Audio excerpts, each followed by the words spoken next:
Ever wished your Bubble apps could listen instead of just read? In this video, I'm going to show you exactly how we built our voice input component that transforms spoken words into text instantly. We've seen this feature boost user engagement by 40% in our apps, and I'll walk you through every step so you can implement it today. But first, if you're keen on upping your Bubble game, you really should get free access to our no-code resource guide.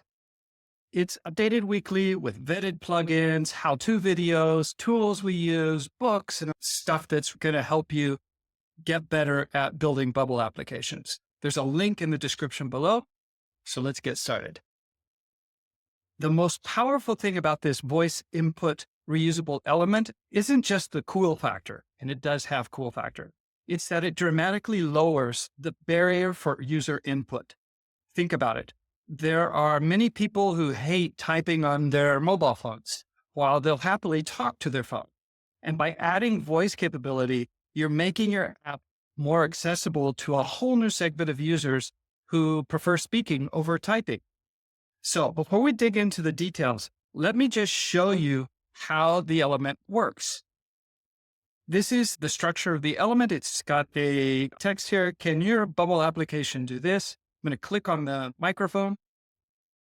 I just love the reusable voice element that ratio.dev has built in Bubble. It makes user input so cool. Click the stop button. It's going to quickly process the audio. And there we have it. It's in the text input. Also, if you're wondering, is there a cool way to make it easier for your users to know what they need to say? Then you can just incorporate a help text to this reusable element. This is really great if you're using this for AI applications, because sometimes people want or need an example prompt for the question so that you actually can get the best information in and give them the best response back out. So that is a quick demo of how the reusable element looks like for the user experience. Now let's dig in and see how it's built. So first we need to set up our tools. The first thing you're going to need is a audio recorder plugin for Bubble. So let's jump over to the plugins tab, and you will see that we are using this plugin called Audio Recorder Pausable. It is by Lindsay at No Code. He makes great plugins. This one works great. By the way, the link will be in the resource center. We will also need a simple transcription tool that in our case, we have built in Relevance AI. So I'll show you there the exact setup. All it does is it goes into the API connector. In this case, we're using ChatGPT to transcribe the audio, but you could use any other tool that you want, DeepGram or any of the other audio specific APIs that are out there. I have a API called Transcribe Audio. It calls my relevance tool and it passes in a URL for the audio file that we've recorded via the plugin. So all I need to do is record, put in the URL here. I send it off to ChatGPT. It will transcribe the audio and send me back the text. So that is the workings of the actual AI part of getting this to work inside your application. Now, what we need to do is set up our reusable element inside Bubble. So I have a reusable element called audio input. And here it takes two input parameters. The caption text, which is the text that shows up here above the input, which is telling them what they need to put in. And it takes the help text. Caption text is not optional, but help text is optional. If the help text is empty, it won't show the help button, but you do need the caption text. Here is our audio recorder element. It's just pasted in here. We can click this. You can set the colors and the width and the number of bars for it to show as the person is recording. So it gives it that cool recording animation. You can change the colors, the different intensities of volume so that they can really get a feel for how well it's recording. And then when they've clicked here on the right, we have a text indicator, which is just showing the recording time formatted as minutes and seconds. And we have an icon for the microphone to start the recording. And we also have another icon, which is not visible on page load, for stopping. It is visible when it's recording, and when the microphone is recording, then it's not visible. So that's how we get that effect where it switches the icons between each of them.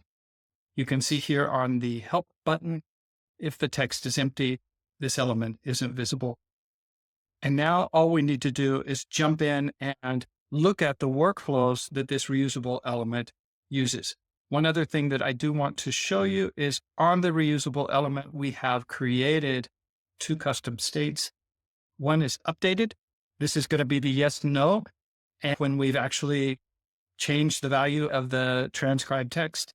And then we have another one called transcribed text, where we store the text. This is going to be important because these 2 custom states are what we use to communicate back to the page where the reusable element has been embedded. And we'll see that in just a few minutes. So now we go into the workflows. We have 2 workflows here just to show the help text, if it's visible or if it isn't visible, to hide it. We have the microphone when it is clicked. So this is going to start the recording. We have another workflow for when they hit the stop button. This will show the text that says processing audio, and it will stop the recording. We have an event that fires when the recorder file has been uploaded. So that means that they've hit stop, it's stopped recording, and it's uploaded the file to Bubble, because we don't want to do anything until that file is actually inside Bubble. And that's when we fire the custom event to transcribe the audio, and we hide the processing audio. First, it's going to call our Relevance AI tool, send it the URL, and it will receive back the text. Then it is going to set the state of transcribed text, the custom state of our reusable, to the return value that we've gotten from Relevance. And it's also going to change the value of updated to yes. It will also hide the help text, and that will send the signal back to the page that this audio text has been completed. And then the last one we have is that, remember that they can type into that text box as well.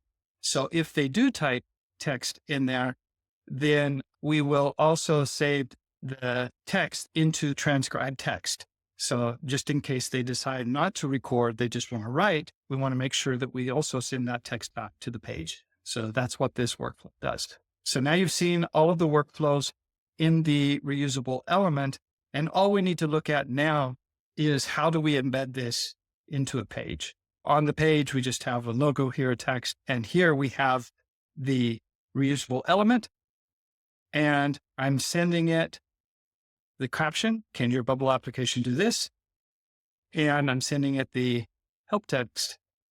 I really believe that voice inputs are the next big thing. And you could pull these from a database or whatever you want to do in your application. The only other thing that we need to take into account is that we do need a workflow on the page that handles what happens when the reusable receives the information. The last thing we need is look at the workflow that is just a conditional that runs every time this audio input's updated custom state is flagged as yes. What it will do here, in this case, it's not doing anything because there's no logic in this demo, but here's where you would take the value of the transcribed text and store it into your database, into whatever data type it needs to be, or do whatever else you might want to do in your application. But it is important that you have this conditioned event so that whenever we get a response back from the reusable, we know what to do with it.